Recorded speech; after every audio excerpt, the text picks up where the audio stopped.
Officer Singh's brother, I am pleased and very proud of the fact that the suspect is in custody. He has been apprehended in Bakersfield.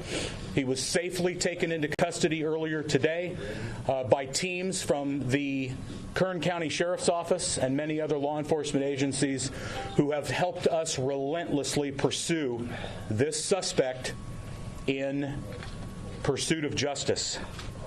Gustavo Perez Arriaga, 33 years old, again, was arrested earlier today during the execution of a search warrant.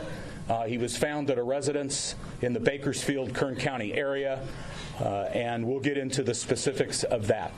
First, I want to introduce Officer Ron Singh's brother, Reggie. He'd like to share a few words with all of you.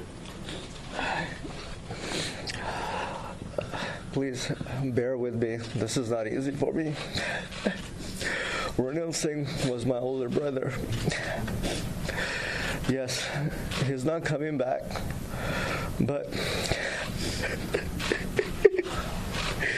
there's a lot of people out there that misses him.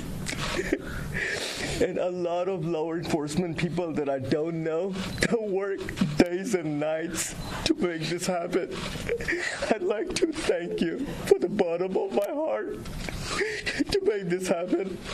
I wish I could thank all the law enforcement agencies, Homeland Security in San Francisco, everyone, Bakersfield team. I was waiting for this to happen. I'd like to thank you, working day and night to make this happen. Thank you.